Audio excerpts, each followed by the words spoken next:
Hello everyone, मेरा नाम है पीहू, जैसा कि आप जानते हैं। और हम इस बुक की समरी को आगे बढ़ाते हुए शुरू करते हैं। मैं आपको हर रोज़ बोलती हूँ कि आपको सबसे पहले करना क्या है। ये चीज़ें मैं इसलिए याद दिलाती हूँ कि आपको हर दिन याद आए कि आपका फर्स्ट वर्क क्या होना चाहिए। सबसे पहले आपको मेडिटेशन करना है, फिर आपको ग्रेटिट्यूड वॉक करना है, उसके बाद आपको अफर्मेशन सुनना है।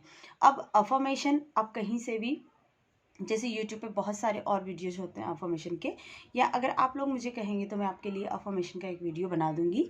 अब इससे क्या होगा, जैसे आपको जिस फील्ड में जाना है आप उस फील्ड की अफर्मेशन सुनिए, है ना।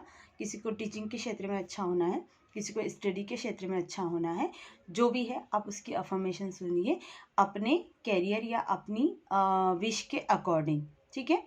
अब यहाँ पर हमने जो देखा था कि आपको कल लिस्ट बनानी थी कि आपको क्या चाहिए क्या नहीं चाहिए, ठीक है। आपने वो लिस्ट बना ली है।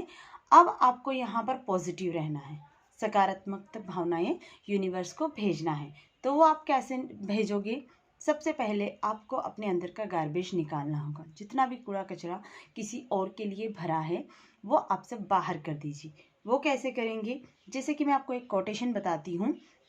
क्रोध आपको छोटा बनाता है और जबकि क्षमा आप जो है आपको उससे कहीं बड़ा बना देती है। माना आप किसी के बारे में गलत सोचते हैं या किसी से आपके संबंध अच्छे नहीं हैं, तो उस स्थिति में आप उस पर क्रोधित होते हैं। आपकी लाइफ में बहुत सारी समस्याएं आती हैं जिससे आपके रिश्ते अच्छे नहीं चलते हैं, और उस दौरान उनसे उनकी जो रिश्ते में जो कड़वाहट होती है उसे आप बाहर निकालने की कोशिश करते हैं। तो इसके लिए बुक के अकॉर्डिंग कि आपको क्या करना होगा कि सबसे पहले जिस इंसान के लिए आपके मन में ये भावना है उसे क्षमा करना होगा। कोटेशन में आप जानते हैं कि कहा है कि क्रोध आपको छोटा बनाता है जबकि क्षमा आपको उससे कहीं बड़ा बना देती है। तो आपको उस इंसान को क्षमा करना होगा।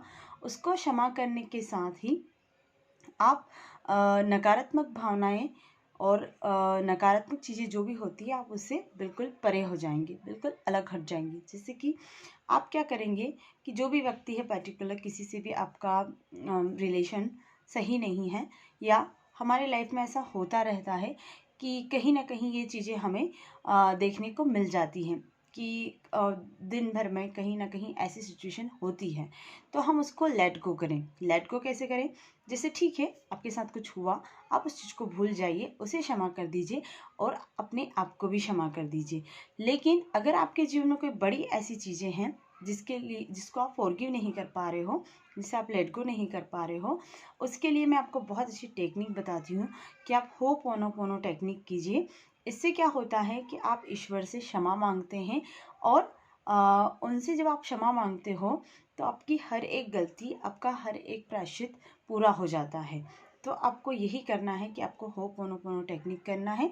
अगर आप वो नहीं भी कर पा रहे हो तो आपको सिंपली उस इंसान को माफ़ कर देना है और अपनी लाइफ में आगे बढ़ जाना है। जब तक आप ये क्रिया नहीं अपनाते हो तब तक आपके साथ यही होगा कि आपके जीवन में लॉ ऑफ अट्रैक्शन काम नहीं करेगा। कोई भी इंसान है, आप उसे अगर फॉरगिव नहीं कर रहे हो तो लॉ ऑफ अट्रैक्शन आपकी लाइफ में कभी भी काम नहीं करेगा।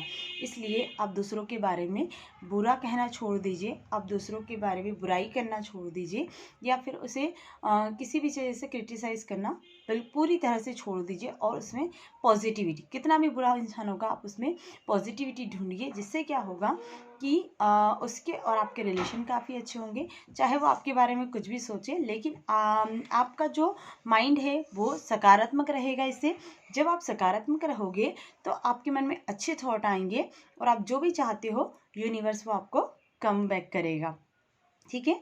एक कोटेशन मैं आपको और सुनाना चाहती हूँ।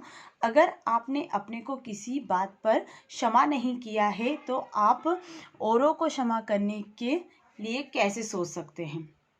समझ में आया कि सबसे पहले आपको क्या करना पड़ेगा? खुद को क्षमा करना पड़ेगा। अगर आपसे जीवन में कोई भी गलती हुई है, कुछ भी आपके साथ ऐसा हुआ है कि जिससे आप अपने जीवन में अपने आप को अंदर से क्रिटिसाइज़ करते हो कि नहीं मेरे साथ ये हुआ या मैंने इस तरह से किया, तो आप उस चीज़ को फॉरगिव कर दीजिए कि ठीक है मेरी लाइफ में जो हुआ था वो हुआ था, वो मेरी पास्ट की चीज़ें हैं, अब मुझे नई चीज़ों में इन्वॉल्व होना है। तो इससे क्या होगा कि जब आप खुद को क्षमा करेंगे तो आप दूसरों को क्षमा करना भी सीख जाएंगे। ठीक है, थैंक यू।